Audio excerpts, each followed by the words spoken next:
And hello and welcome to another xtera video where I work on my truck. Sometimes I'm successful, sometimes I'm not. So in today's video we're gonna fix one small little issue that we encountered after I did the Titan swap. And that is when I pulled the side shaft, I guess something happened to the seal, or maybe it was just too old. So now I have on the passenger side my differential fluid is leaking. So as you can see over here and over here, it's leaking from over there. So looks like that gasket over there, something happened, it went bad or something. So it's leaking differential fluid from there. And during my small research, for some reason, whenever people do the change of these axles, always the passenger side that is leaking for some reason. So that's what we're gonna work on today. So I went to the Nissan and I got the original part. Luckily it was cheaper than aftermarket ones. So let's hope it fits. Let's hope we can fix it. We're gonna remove the tire, we're gonna break all the nut glass loose, and then we're gonna lift up the truck.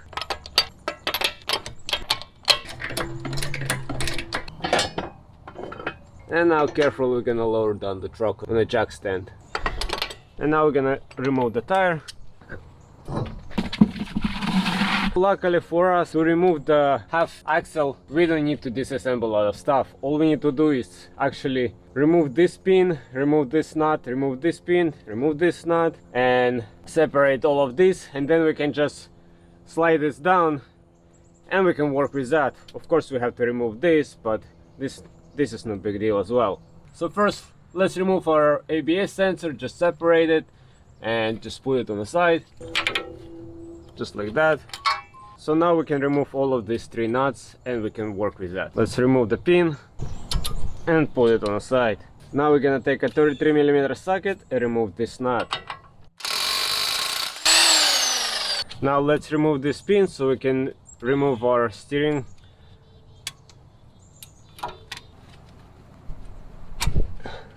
Alright, and that's a 21mm socket, so we can remove just with that.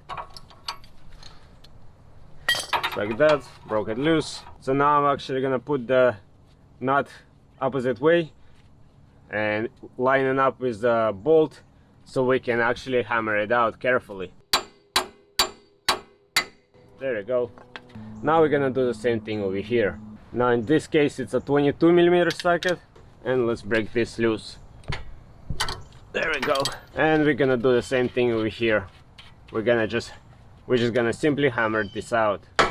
Alright, and it's out as well. Okay, so now we can separate this and just leave it on the side like that. And now we can start pulling this out, which theoretically should just slide out easy. We might need to hammer it out a little bit.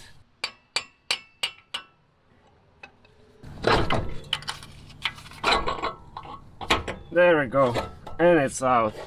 Alright, so now what we're gonna do, we're gonna pull the axle out from the front differential, and for that we're just gonna pry the half shaft over here between the differential with a small crowbar, and it's gonna come out.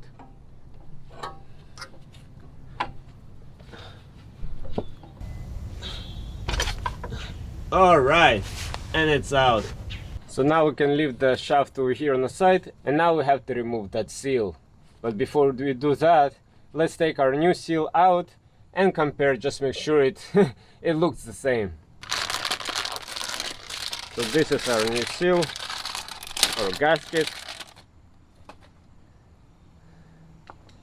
and it looks identical.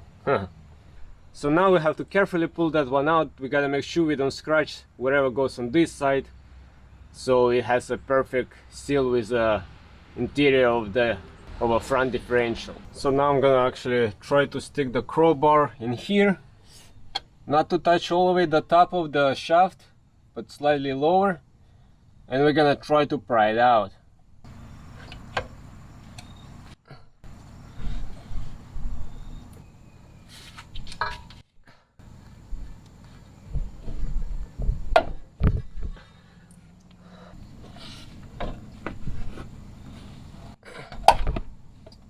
All right, And we got it out. Now we're just gonna clean inside here, and as you can see, the interior of the seal is already pre-greased, so that's pretty good. But I'm still gonna put a grease around here, so whenever we slide it in, it goes in easy. So as you can see, I put a generous amount of grease here, so hopefully that will help us to slide it in carefully without any issues. And now the main goal is just to carefully tap it inside even. So what I'm gonna try to do, I'm actually gonna try to do this plastic cover that goes all the way on top of the seal, and then just simply with a hammer I'm gonna start tapping it in,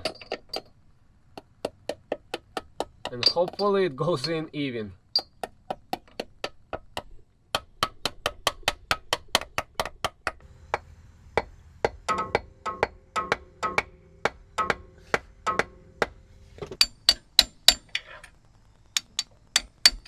And alright, now just slowly, carefully and evenly hammering the seal in.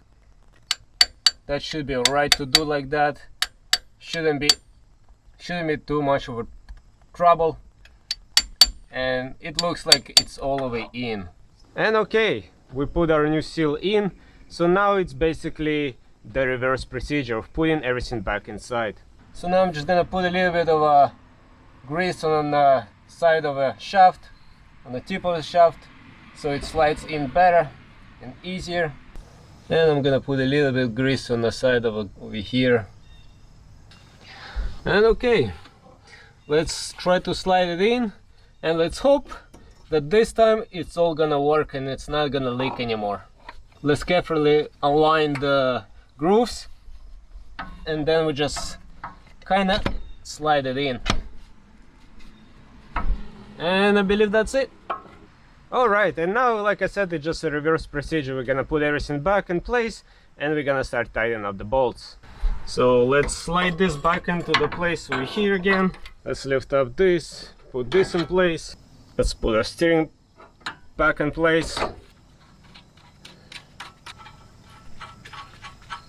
And now with 21mm socket, we're gonna torque this nut to 37 foot-pound of torque.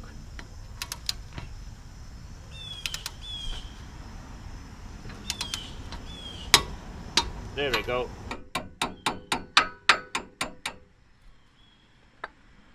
So now we're gonna take a 22mm socket and we're gonna torque this bolt to 94 pound-foot of torque. There we go. And now let's put the pin back inside. We also can reconnect our ABS sensor. So now we're gonna put the last nut over here for the center hub, and we're gonna torque this nut to 100 foot-pounds torque. Alright, and that's 100 pounds. Alright, now we're just gonna put the pin back inside, just like that. And now we're ready to put the tire back in place.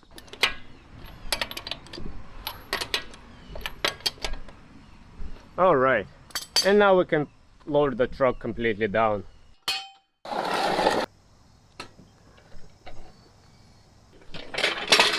And now let's torque all the nut nuts, 98 pound-foot of torque. Alright, and alright, it's all done. Since we lost some gear oil, I added some more in there. I have a video on that, how to add and change the gear oil. So now it should be all good. So the next thing to do is just take it for a spin and hope that nothing is gonna leak anymore. Alright guys, so let's take a look. I was driving the truck all day long today, and as you can see, it's dry. There is nothing there anymore. Before it was all covered in the differential fluid, but now it's all dry. There is nothing there. So it's all been fixed finally. So once again, I'm pretty happy that I was able to resolve this issue. For the moment I was concerned that the issue might be with the drive shaft, but luckily no, it's just a bad seal. So luckily, just by changing the drive shaft seal, we were able to fix this. To put it back, it's a little bit kind of tricky, as you have to carefully, slowly hammer it in. and it would be really helpful if you have like a big size socket. You can put it on top of it and hammer it in even, but unfortunately I didn't have it, so I just used piece of 2x4, and then in the end I used a small extension and it worked. So I hope you guys find this video helpful. I hope you guys enjoy it, and as always I make these videos just to share my experience and to help others. And of course there's gonna be more videos on xtera. There is more stuff to be done with this. It's never-ending story, as anybody who works on the trucks, on the cars, on their old cars, they know that it never ends. There is always something to fix or upgrade. But anyways, I hope you guys enjoy this video. I hope you find it helpful, and on this note, until next time, everybody, bye.